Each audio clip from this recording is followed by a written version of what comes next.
Abdelkader Salifou vient d'obtenir la wildcard qui lui permet d'intégrer l'équipe de France pour les championnats d'Europe.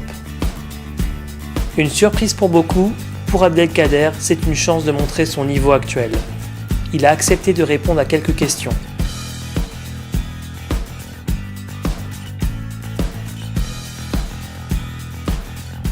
Je me sens super bien, parce que déjà c'était une petite surprise pour moi d'être invité par la fédération. Donc forcément on est toujours heureux puisque voilà, on s'entraîne pour ça toute l'année et là d'avoir été retenu sur cette compète, je suis super content. Après on a eu une très bonne préparation puisqu'on a fait 15 jours à Vittel et 15 jours en Chine. Donc après il y a eu le tournoi de sélection, même si c'est vrai que je suis passé un petit peu à côté de mon match, je me sens plutôt bien en ce moment. Donc maintenant j'espère que ça se passera bien au championnat d'Europe et que je pourrai apporter le maximum à l'équipe. Une surprise, cette wildcard? Oui, c'était une petite surprise puisque forcément quand on regardait les résultats à partir de janvier-février, j'ai pas trop bien joué, même si c'est vrai que j'ai fait une bonne finale des Pro Tours. Mais le reste de la saison n'a pas été très bonne, donc je ne pensais pas être pris. Mais ils ont choisi de me faire confiance parce que déjà au championnat d'Europe l'année dernière, en par équipe, j'avais très bien joué. Et surtout, c'est que je connais le groupe, j'ai déjà fait plusieurs championnats d'Europe. Donc voilà, ils m'ont choisi pour l'expérience et ils se sont dit que peut-être que j'étais le plus apte à gagner des matchs dans les moments importants. Donc voilà, j'espère maintenant après faire le max. Et comme je dis, si je suis amené à jouer, jouer. Si je ne suis pas amené à jouer, soutenir mes coéquipiers parce qu'on est là pour ça. Il n'y a que du par équipe, donc on est là pour faire le mieux possible. Comment ça se décide la sélection? Est-ce que c'est le DTN, les entraîneurs? C'est une discussion entre eux, avec les joueurs? Je sais que c'est les entraîneurs qui choisissent la sélection. Donc là, c'était Anne et Patrick ils se sont concertés avec Jean-Claude. Et après, je sais qu'ils présentent ça au DTN et au président. Donc c'est au DTN de choisir quelle équipe il envoie au championnat d'Europe. Donc après, je ne sais pas ce qui s'est dit ou pas, mais tout ce que je sais, c'est que c'est dans cet ordre-là. Tu y vas en tant que numéro 5 ou vraiment un joueur qui est capable de jouer des matchs importants? Je pense que j'y vais en tant que joueur justement qui est capable de jouer des matchs importants. Puisque justement c'est pour ça qu'ils m'ont pris, c'est ce qu'ils m'ont expliqué. Ils m'ont dit on t'a pris parce que je pense qu'on peut te faire jouer sur n'importe quel match, même si tu n'as pas très bien joué ces derniers temps. Tu as prouvé avant que tu savais jouer, que tu avais déjà gagné des matchs importants et c'est vraiment pour ça qu'ils m'ont pris. Donc il ne faut pas que j'y aille en tant que numéro 5. Sinon dans ce cas-là, ce qu'ils disent c'est qu'ils auraient pu prendre un jeune et pourtant ils ne l'ont pas fait. Donc il faut que je sois prêt à jouer n'importe quel match, même si je ne suis pas amené à jouer, il faut que je sois là et présent. Est-ce que ta sélection, elle peut créer des tensions avec d'autres joueurs? Je parle de la tienne comme celle d'une autre. Je pense pas, puisque après, entre les joueurs, on se connaît depuis quand même beaucoup d'années. Donc même si Stéphane a intégré un peu l'équipe un peu plus tard, lui, puisque ça fait, je crois que c'est que sa deuxième grande compétition internationale. Donc même nous, on se connaît plus depuis très longtemps et les autres joueurs qui n'ont pas été sélectionnés, on se connaît aussi depuis très longtemps. Je suis quand même, par exemple, le témoin de Manu, donc, qui s'est marié. Évidemment, je ne pense pas que ça dérange quelqu'un, que ce soit moi ou pas. De toute façon, tout ce qu'on cherche à faire, c'est d'avoir la meilleure équipe possible. Après, je ne pense pas que ce soit moi ou d'autres. Bien sûr, d'autres auraient préféré être choisis, ce qui est normal, on s'entraîne pour ça toute l'année. Mais non, ça n'a créé aucune tension et ça n'en créera pas, même dans l'avenir, c'est sûr. Tu es aujourd'hui 127 mondial. Comment tu analyses ce classement? Ce classement, il est dû à ma deuxième partie de saison qui n'était pas très bonne puisque j'étais 89 après la finale des Pro Tours. Et voilà, donc je suis redescendu sans mondial toute l'année. Et là, après, j'ai fait une tournée en Asie où voilà, j'ai eu des tirages un petit peu durs. Et puis mon niveau de jeu n'était pas forcément là non plus. Donc, et là, c'est à ce moment-là où j'ai quand même pris 25 places, je crois, et ce qui me fait arriver à cette place-là. Alors si on analyse bien, il y a 4 ans, tu étais 125 mondial. Comment tu expliques cette stagnation? Je l'explique par... en fait, j'ai pas stagné. C'est parce que c'est pas vraiment de stagnation, parce que j'ai été plus loin que 125. J'ai été mieux que 125. Donc, c'est un peu ce qui me caractérise, c'est que je suis pas forcément régulier, même si je travaille tous les jours pour essayer de le faire, je suis pas forcément régulier.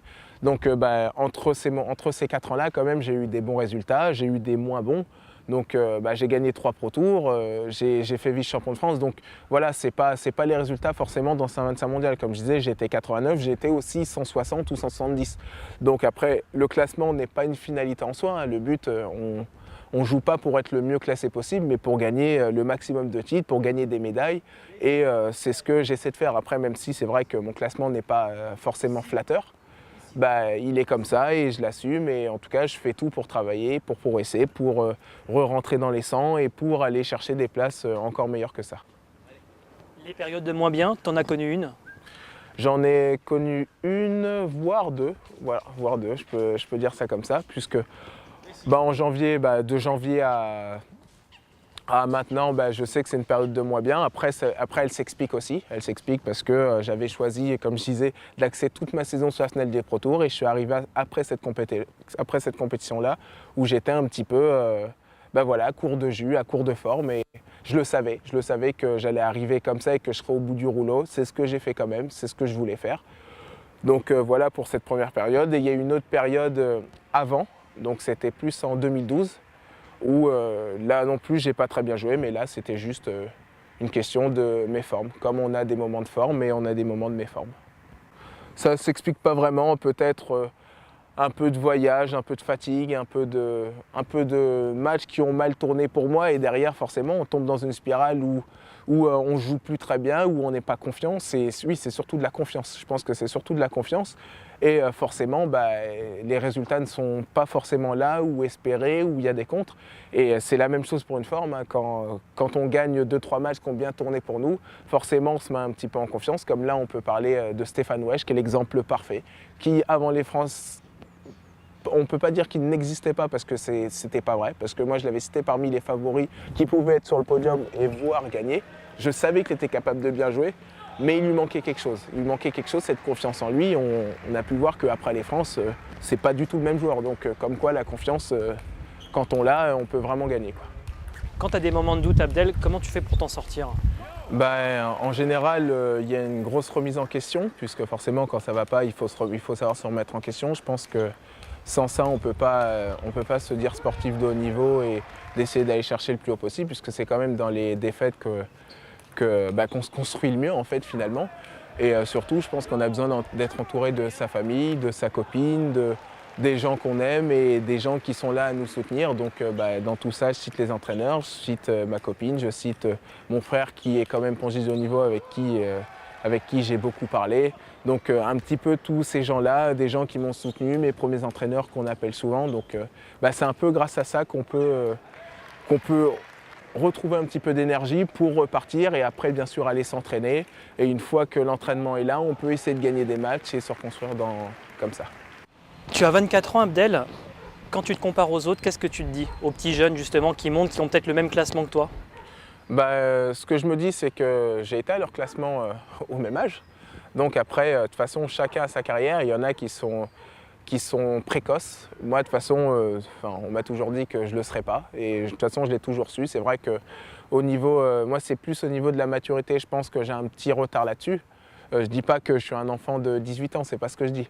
Mais je pense que voilà, j'ai eu une progression dans la tête un petit peu plus lente. Et je pense que, j'espère en tout cas que mes meilleures années sont derrière moi. Mais par rapport aux jeunes de 18 ans, j'ai été aussi à leur place. Et en tout cas, bravo à eux d'arriver à ce classement. Mais de toute façon, il n'y a pas de temps de passage. Il n'y a pas de temps de passage. On peut éclore très tôt comme très tard. Le but, c'est d'arriver le plus fort possible et d'arriver au classement le mieux possible. Donc c'est ça vraiment la réalité. C'est vraiment que ça qui importe. À partir du moment où on finit 10 mondiales à 30 ans, c'est mieux que d'avoir été 50 mondiales à 18 ans et de finir 40 mondiales. Donc voilà, c'est pas une fin en soi d'être jeune ou pas. Moi, je me sens encore jeune, j'ai que 24 ans, donc j'ai encore pas mal d'années pour progresser et d'essayer de faire mieux que ça. Ton choix sur les Pro Tours, tu as gagné 3 Pro Tours l'année dernière. Pourquoi avoir choisi ces Pro Tours? Parce que en fait, j'avais un objectif d'aller à Bercy, donc au championnat du monde. Et forcément, vu l'année d'où je sortais, un peu comme j'expliquais en 2012, en 2013, je commençais à montrer que je jouais mieux, mais il me manquait encore un petit truc des résultats. Et j'ai choisi d'aller en Égypte parce que c'était un Pro Tour où je savais qu'il n'y avait personne et c'était pas loin, où il n'y avait personne, je veux dire, il n'y avait pas forcément de Français. Et c'était un Pro Tour vraiment où je pense que je pouvais exister, puisque de toute façon je l'ai gagné. Et c'était bien de marquer un petit peu les esprits juste après le tournoi de sélection que j'avais perdu en demi-finale sur Quentin, Robineau, 4-3. Et je pense que c'était la meilleure des choses pour moi, pour montrer que j'étais encore là. Et forcément, c'était par contre un tournoi à double tranchant. C'est que si je gagnais, je savais que je pouvais réapparaître un petit peu dans la course, et que si je perdais, par contre, c'était définitif pour moi. Donc j'ai pris ce risque, et c'est pour ça que j'ai choisi de faire ce tournoi-là, qui m'a permis de gagner pas mal de points pour la finale des Pro Tours. Et les autres tournois, je les ai faits dans la continuité. En fait, il y a eu les championnats du monde, après il y avait la Croatie, c'était le plus gros Pro Tour derrière. Je l'ai fait, à ma surprise, je l'ai gagné aussi.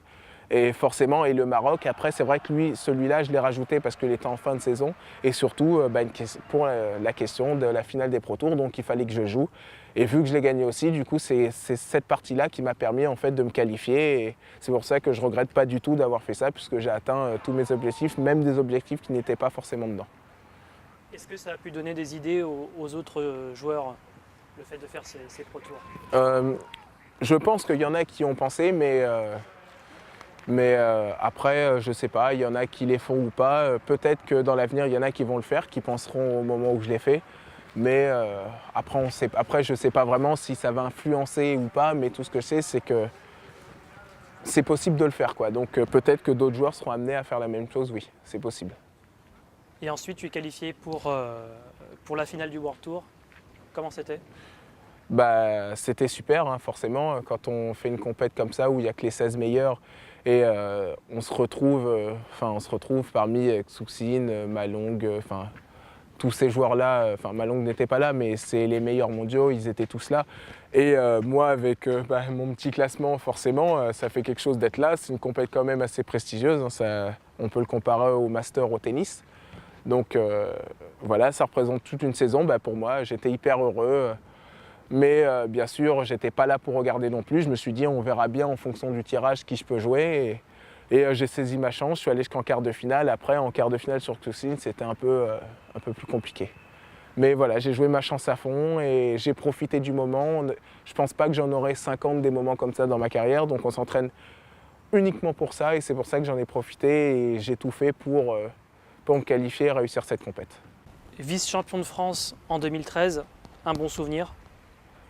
Un très bon, forcément, puisque déjà je suis arrivé en finale, donc c'est toujours bien. C'est aussi ce qui a pesé dans la balance avec le Pro Tour d'Égypte pour me sélectionner à Bercy, puisque forcément si je ratais cette compète, c'était aussi fini pour moi et ces championnats du monde qui se passent en France et qui n'est pas rien. Ça se trouve, j'en aurais qu'un seul dans ma carrière, donc tant mieux de l'avoir pris maintenant. Après, j'ai fait une super finale sur Simon, il n'y a rien à dire. Tout ce que c'est que je lui ai fait la guerre. J'étais dominé tout le match, j'étais vraiment dominé tout le match, et c'était pour un titre de champion de France, et j'ai vraiment tout fait. Je me suis mis à lui servir en lançant la balle très haut, pas trop, alors que c'est pas forcément ce que je fais d'habitude, en servant du milieu, en servant long tout le temps. Je lui ai vraiment fait la guerre, on peut dire ça, et je suis sorti de ce match avec un sentiment un peu amer, mais j'étais content de ce que j'avais fait, et honnêtement, je ne pouvais pas faire mieux sur ce match. Voilà, donc je félicite encore Simon. C'est ce que je lui ai dit quand il a gagné. Je lui ai répété 1500 fois parce que je trouvais qu'il avait fait un super match, et que voilà, mais c'est clair que ça reste un sacré souvenir. Est-ce qu'il y a quelque chose que tu travailles particulièrement en ce moment à l'entraînement, un domaine où tu souhaiterais t'améliorer?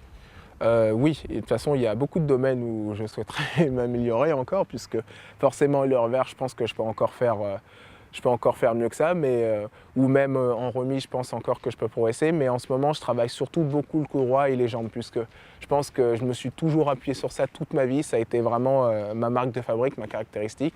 Et je pense que voilà, c'est avec les entraîneurs, on a décidé un petit peu de travailler ça et d'axer ça pour que ça redevienne vraiment un point fort, et que maintenant, quand je touche la balle en coup droit, que ça soit vraiment quasi 80-90% de chances que je gagne le point d'entrée, quoi.